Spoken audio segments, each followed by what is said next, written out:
বাংলাদেশে হঠাৎ করে আলুর দাম বেড়ে যাওয়াতে মধুসূদন দপ্তর ইমন একটি আলুর গ্রামে যায় একটা বই লেখার জন্য।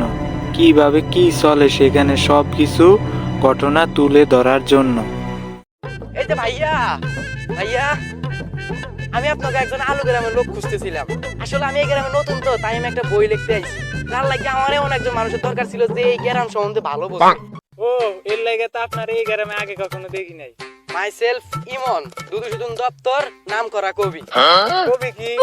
বই থাকে না কবি, ওই কবিতারই কবি আমি। বই কি? আরে পড়ালেখা করে না বই দিয়া। পড়ালেখা কি? বুঝছি এই গ্রামে এখনো শিক্ষিত হতে পারে নাই। এই গ্রামের লোক এক একটা ফুল। ফুল আছে আমাদের গ্রামে, অনেক ফুল আছে। আরে ফুল মানে বোকা গাদা। গাঁদা ফুলও আছে। আরে এই মূর্খ লোক কথা কইয়া লাভ নাই। আরে আমি শুনছি এই গ্রামে নাকি শুধু আলুরই চাষ হয়। তাহলে এই গ্রামের মানুষ কই থাকে, কি খায়, কিভাবে জীবন যাপন করে, আমি এইগুলো নিয়ে একটা বই লিখতে আইছি। তাই তুমি আমাকে পুরো গ্রামটা ঘুরিয়ে দেখাতে হবে। চলো আমাকে গ্রামটা ঘুরিয়ে দেখাও। তার আগে আমি যে কাজটা করতাম চাইছিলাম ওই কাজটা করে আহি। কি কাজ? আর একটু হাগমু। হাগমু কি? ওহ, ডিসগাস্টিং গ্রামের মানুষ। হাগমু না প্রিয়, ওইটারে পায়খানা করা বলবা। আচ্ছা, তাহলে এইটা হলে খেলায় গ্রামের মানুষ পায়খানারে হাগা বলে, আর ওদের এরকম একটা সস্তা জঙ্গলে হাগে। আচ্ছা, তাহলে আমি গ্রামটা আগে দেখি, আর তোমার হাগা বা সরি পায়খানা শেষ হলে আসো। এই যে এই গ্রামের এটা আলু ক্ষেত, ইয়ার পরের ডো আলু ক্ষেত, হ্যাঁ ইয়ার পরের ডো আলু ক্ষেত। বুঝছি, তারপর একটু আলু ক্ষেত। এই পুরা গ্রামে কি আলু ছাড়া আর কিছু চাষ হয় না? না, কারণ এই পুরা গ্রামে শুধু আলুরই চাষ হয়। কারণ আপনারে দুইজন লোকের সাথে পরিচয় করাই দেই। এই মোমেন, ওই সাহেব, এদিকে আয়, তোকে একজন লোকের সাথে পরিচয় করাই দেই। এই যে সাহিদ, এই গ্রামের সব থেকে গরিব লোক, কিন্তু এই গ্রামের সবচেয়ে বড় আলু ক্ষেতের মালিক।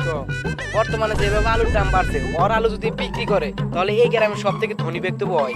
আর এই যে মোমেন, এই গ্রামের সব থেকে ধনী লোক হইলো।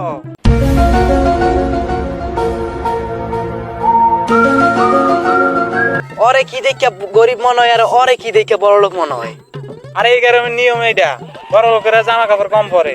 যেহেতু লুঙ্গি পরে আছে তার মানে হয় বড় লোক। যদি লুঙ্গি ছাড়া হাফ প্যান্ট পরতো তার মানে তার থেকে বড় লোক হইতো। আর যদি ওই জামা কাপড় ছাড়া ল্যাংটা থাকতো? পাগল নাকি, মানুষের কখনো জামা কাপড় ছাড়া ল্যাংটা থাকে? বুঝছি, এই গ্রামের কালচার অনেকটা টিকটকার মতো। টিকটকে যেরকম বড় লোকের মেয়েরা ছোট ছোট জামা কাপড় পরে আসে বিল্লে বিল্লি করে, তেমন এই গ্রামের বড় লোকেরা ছোট ছোট জামা কাপড় পরে চলাফেরা করে। আচ্ছা, টিকটক কি? জানোস না, ওইটাই ভালো। টিকটক হলো একটা ভাইরাস, এটা বর্তমানে বাংলাদেশের প্রতিবন্ধী বানিয়ে আলাইছে।